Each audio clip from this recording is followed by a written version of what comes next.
Just because you can take your cellular phone number along with you when you change companies now doesn't necessarily mean that you should, right? Well, Georgia-based telecom analyst Jeff Kagan joins us this week to talk about that. Did we see a lot of good cellular deals as a result of this number portability? This is the time of year you would find good deals on cellular anyway. It's the end of the year. What we saw is the carrier starting to sweeten the pot a little bit by maybe adding extra minutes or extending what they call the weekends and nights. I think the deals that we're really going to see are going to come later, not now. Because right now, the carriers are not really looking for an overload.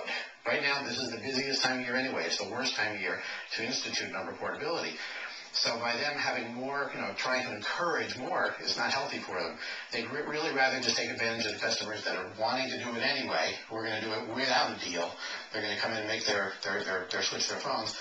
Then in January, when things slow down, normally is when you're going to start to see the deals start to pop up. What's in this for them? Are they going to try and lock you into multiple-year contracts? Yeah, this is something where the wireless business is a subsidized business. In order to get phones, you have to subsidize the phone so you don't pay full price, and you have to sign a 1 or 2 year contract.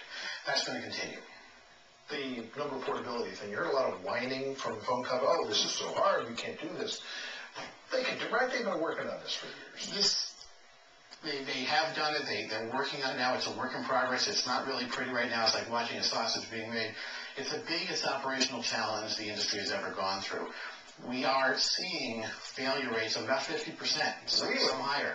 That means that 5 out of 10 people who go in get their phone switched within an hour or two, and that's fine. But 5 out of 10 have a problem, and that problem can last anywhere from hours to days. In fact, some people who tried to switch their phone over on day 1 last week are still waiting for their phone to be switched. It's almost 2 weeks. Another trend we're apt to see, I read, in 04 is as number portability takes hold, primarily your landline phone going to your cell phone, you're going to start getting sales calls on your cell phone you have to pay for. That'll be a nightmare.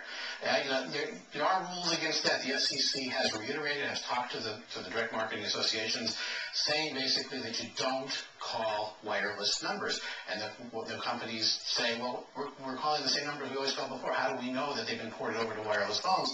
And the FCC says there are ways. There are now websites you can go to where you can keep track of it and update your lists, and you better update your list because there are fines. It's going to happen. There's going to be problems. We're in the middle of a transition, and this is going to be messy for a while. So, unfortunately, who pays the price when you get a call coming in on your wireless phone?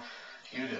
So it's definitely going to be a little bit messy, a little bit costly for a while. Europe, Asia, they're all using next generation technology to have near broadband capabilities on their phones. Where are we on that? We're actually making pretty good headway. AT&T Wireless just announced last week that they now have speeds that are 150 kilobits per second, which is about a slow broadband connection. It's about 3 times the speed of a dial-up connection. It's very fast. Verizon and Sprint both have speeds that approach 100. So, what we're seeing now is an incremental approach. It's something that's evolving. Just a year ago, year and a half ago, speeds were only about 19. Now we're up to over 100, 150. We're getting there.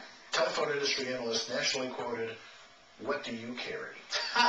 Well, actually, I'm not a good subject because they all send me these demo phones to try. The one that I have with me today is a Sprint handspring trio, and it actually is a Palm PDA and a telephone and a camera and a web browser. Mossberg says this is the best thing since chicken soup. It's the first one that I really like. It's the first all-in-one unit that actually is small enough to be a phone and big enough to be a PDA.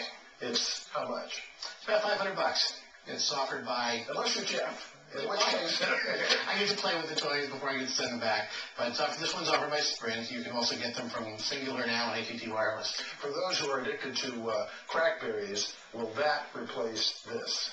There are 100 ways to skin the cat. And if you're addicted to BlackBerry, these buttons are a little bit smaller, so it's going to be a little bit more difficult, a little more clumsy. But you have a lot more features. It's a full color screen. And it's something that you can't get on a BlackBerry where you have plain text. It depends what you want out of it. This one is, you can see streaming video on this.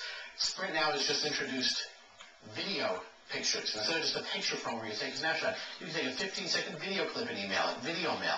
That's something that is going to be pretty exciting. And they have sold more of these digital phone cameras than they have sold digital cameras. It's the hottest thing. Amazing. Well, Jeff Kagan always has his finger on the pulse of the cool stuff. Appreciate your insight, and have a good holiday. Thanks, Richard. For the next 2 weeks, we'll be bringing you the Georgia High School